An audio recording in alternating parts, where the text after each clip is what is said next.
Hello दोस्तों, कैसे हैं आप सभी लोग। तो सीडीपी की क्लास को कंटिन्यू करते हुए और आप लोग लास्ट तक बने रहें, क्योंकि क्वेश्चन की सीरीज़ काफ़ी इंपॉर्टेंट है। कम वक्त रह गया, केवल सिलेक्टेड क्वेश्चन कराए जा रहे हैं, तो आप लोग लास्ट तक ज़रूर बने रहें। और पीडीएफ और नोट्स को प्राप्त करने के लिए आप हमारा टेलीग्राम चैनल ज्वाइन कर सकते हैं, जिसका लिंक मैंने डिस्क्रिप्शन में दे दिया है। तो बिना देरी से हम क्वेश्चन की सीरीज़ को शुरू करते हैं। कल हमारे क्वेश्चन कम्प्लीट हो गए थे, आज हम क्वेश्चन नंबर 11 से शुरू करते हैं। क्वेश्चन नंबर 11 आपकी स्क्रीन पर कहता है कि निबंधात्मक प्रश्नों के द्वारा निम्नलिखित में से किस क्षमता का आकलन संभव नहीं है। ठीक है, कहता है कि नहीं है। नहीं पे आप एग्ज़ाम हॉल में भी सर्कल कर लेंगे, लेकिन ध्यान रखिए, अगर आप भूल गए तो आपको केवल पॉजिटिव उत्तर नज़र आएगा, आप तुरंत उसको क्लिक कर देंगे, वो गलत हो जाएगा। नहीं पे आप सर्कल कर लें। ठीक है, कहता है कि अर्जित ज्ञान से संगत तथ्य का चयन करना, स्थूल एवं सूक्ष्म दोनों स्तरों पर समस्या को समझना, शिक्षार्थी का भाषण कौशल या समस्या और मुद्दे के प्रति आंतरिक अभिवृत्ति का प्रदर्शन करना। देखो, निबंधात्मक प्रश्नों के द्वारा शिक्षार्थी की भाषण कौशल क्षमता का आकलन संभव नहीं है। कौन सा? भाषण कौशल। भाषण में क्या होता है, बोला तो जाता है ना, क्योंकि निबंधात्मक प्रश्नों का मुख्य उद्देश्य बच्चों का अपनी भाषाओं में लिखना होता है ना। बच्चा क्योंकि रटता है वो, लेकिन लिखता तो अपनी भाषा में ही है ना। लंबा क्वेश्चन अपनी भाषाओं में लिखने का परीक्षण करना होता है ना। तो आपका ऑप्शन क्या हो जाएगा, कौन सा नहीं है? ये वाला नहीं है, बाकी सब होंगे आपका। ठीक है, आगे बढ़ते हैं क्वेश्चन नंबर 12 की ओर। कहता है कि निम्नलिखित में से कौन सी विशेषताओं का समूह प्रतिभाशाली छात्रों को परिभाषित करता है। ठीक है, तो कहता है कि शीघ्रता से सीखते हैं और उसे याद रखते हैं, सतर्क हैं और तुरंत उत्तर देते हैं तथा बारीकी से अवलोकन करते हैं। तीसरा कहता है कि त्वरण के साथ बेहतर प्रदर्शन करते हैं। ठीक है, तो कल भी क्लास आपकी इसी वजह से नहीं हो पाई थी, थोड़ा सा स्वास्थ्य ठीक नहीं था। आज थोड़ा ठीक है, तो मैंने तुरंत आपकी क्लास ले ली है। तो आप लोग परेशान ना हो, बस क्लास देखते रहें। ठीक है, और नोट्स आपके टेलीग्राम चैनल पे अपलोड कर दिए गए हैं। तो बताना है आपको। देखो, वे छात्र जिसकी मानसिक आयु अपनी आयु वर्ग के अनुपात में औसतन बालकों से अधिक होती है, उसे हम क्या बोलते हैं? प्रतिभाशाली छात्र या बालक बोलते हैं, उसे प्रतिभाशाली छात्र कहा जाता है। ठीक है, इन छात्रों में शीघ्रता से याद रखने, एकाग्र एवं सतर्क रहने, तुरंत उत्तर देने, किसी भी समस्या या घटना का बारीकी से अवलोकन करने एवं त्वरण के साथ बेहतर प्रदर्शन करने आदि की योग्यता होती है। यानी कि ये तीनों ऑप्शन आपके बिल्कुल ठीक है ना। ठीक है, ऐसे छात्रों की ज्ञानेंद्रियां प्रखर एवं व्यवहार प्राय मिलनसार होती हैं। यानी कि अब हमारा ऑप्शन किस में है? तीनों, ये आ गया। ठीक है, आगे बढ़ते हैं क्वेश्चन नंबर 13 की ओर। और क्वेश्चन नंबर 13 कहता है कि कक्ष में दृश्य श्रव्य सामग्री के संदर्भ में निम्न में से कौन सा कथन सत्य है। ठीक है, कहता है ये सामग्री शिक्षार्थियों की रुचियों को उत्तेजित करती है। इन सामग्रियों को कक्षीय शिक्षण के स्थान पर प्रयोग किया जा सकता है। ये सामग्रियां मंदबुद्धि शिक्षार्थियों में अधिगम को सुलभ बनाती हैं। इन सामग्रियों के प्रयोग से शिक्षण कार्य सरल हो जाता है। देखो, कक्ष में दृश्य श्रव्य सामग्री को कक्षीय शिक्षण के स्थान पर प्रयोग नहीं किया जा सकता। क्या? क्योंकि वो पूछ रहा है हमसे कि कौन सा असत्य है, ये ध्यान रखना। ठीक है, तो कक्ष में दृश्य श्रव्य सामग्री को कक्षीय शिक्षण के स्थान पर प्रयोग नहीं किया जा सकता, क्योंकि दृश्य श्रव्य सामग्री का तात्पर्य शिक्षण के उन साधनों से है जिनके प्रयोग से बालकों की देखने और सुनने संबंधी ज्ञानेंद्रियां सक्रिय हो जाती हैं, है ना। क्यों? दृश्य में देखना और श्रव्य में सुनना, तो दोनों चीज़ें हो जाती हैं, सक्रिय हो जाती हैं, और वे पाठ के सूक्ष्म से सूक्ष्म तथा कठिन से कठिन भावों को सरलता पूर्वक समझ पाते हैं। इसके अंतर्गत सिनेमा आ जाता है ना, वृत्त चित्र आ जाता है, दूरदर्शन, नाटक इत्यादि आ जाते हैं। ठीक है, तो ऑप्शन आपका हो जाएगा दूसरा कि इन सामग्रियों को कक्षीय शिक्षण के स्थान पर प्रयोग किया जा सकता है। ये गलत है, प्रयोग नहीं किया जा सकता, ये होना चाहिए था। ठीक है, आगे बढ़ते हैं क्वेश्चन नंबर 14 की ओर। कहता है कि क्वेश्चन कि सना ने अपनी कमीज़ का बटन बंद करने व कलम पकड़ना सीखने से पहले गिलास और बोतल पकड़ना सीख लिया है। ये उदाहरण किस ओर संकेत करता है? फिर से समझ लीजिए। सना ने कमीज़ का बटन बंद करने व कलम पकड़ना सीखने से पहले गिलास, बड़ी चीज़ को पकड़ना शुरू कर दिया है। तो कह रहा है ये उदाहरण किसकी ओर संकेत करता है? विकास एक आयामी होता है, विकास की दिशा शीर्षगामी होती है, विकास की दिशा अधोगामी होती है, या विकास का क्रम अनिश्चित होता है। तो सना द्वारा अपनी कमीज़ का बटन बंद करने व कलम पकड़ना सीखने से पहले गिलास और बोतल का पकड़ना सीखना विकास की दिशा अधोगामी होने का संकेत करती है। कैसा? अधोगामी। ठीक है,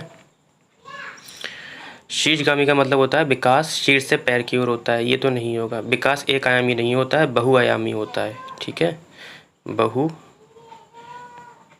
होता है। ठीक है, और विकास क्रम अनिश्चित होता है, ये गलत होता है आपका। तो दिशा अधोगामी होती है। अधोगामी का मतलब होता है पहले हम क्या करते हैं, बड़ी चीज़ों को पकड़ना सीखते हैं, फिर हल्के हल्के छोटी पकड़ना पे सीख जाते हैं। ठीक है, इसी तरीके से एकीकरण का सिद्धांत होता है। पहले हम क्या करते हैं, पूरे शरीर के साथ बच्चा जब कोई चीज़ पकड़ना चाहता है तो पहले स्टार्टिंग में पूरे शरीर को अपनी आगे बढ़ाता है उस वस्तु की ओर, फिर हल्के हल्के जैसे वो बड़ा होता है फिर अपने बाजुओं को बढ़ने लगता है, फिर जब वो और बड़ा होता है तो अपनी उंगलियों से उसे पकड़ने लगता है। ठीक है, ये होता है एकीकरण का सिद्धांत। आगे बढ़ते हैं क्वेश्चन नंबर 14-15 की ओर।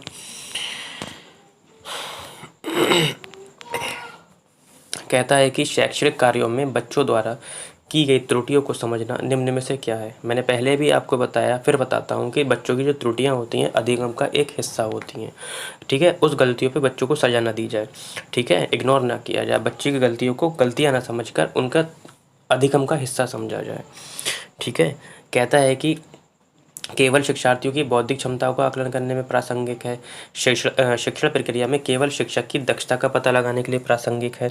शिक्षण के साथ साथ सीखने की प्रक्रिया को समझने के लिए प्रासंगिक है, या शिक्षण या सीखने से संबंधित किसी भी क्षेत्र के लिए प्रासंगिक नहीं है। देखो, पहले भी मैं आपको टैग वर्ड बता चुका हूँ।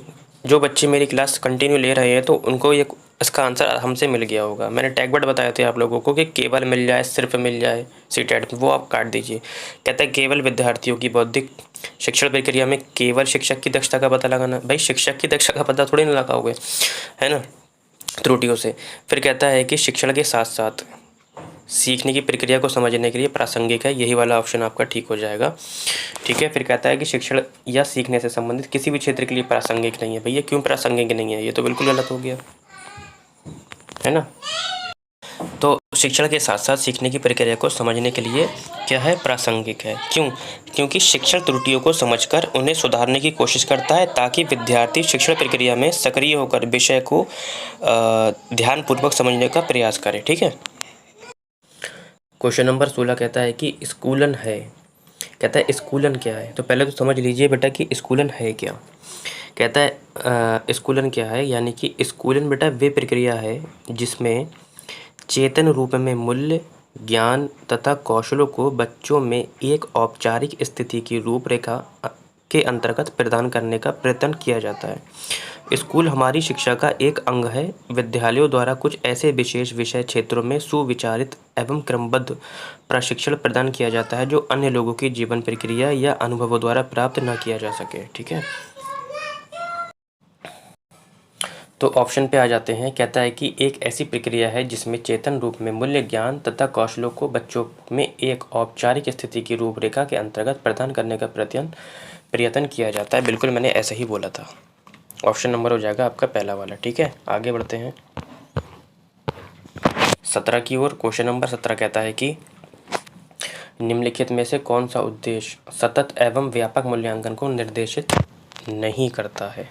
ठीक है, फिर नहीं पे आप सर्किल कर लीजिए, क्योंकि अगर आप नहीं पे सर्किल नहीं करेंगे तो आपको लगेगा कि कौन सा सतत और व्यापक मूल्यांकन निर्देश करता है, और आप ऐसा ऑप्शन आपको ज़रूर मिलेगा उसमें ठीक वाला, और आप ठीक वाला क्लिक कर देंगे, यानी कि उस पर टिक लगा देंगे, वो आपका ऑप्शन गलत हो जाएगा, है ना।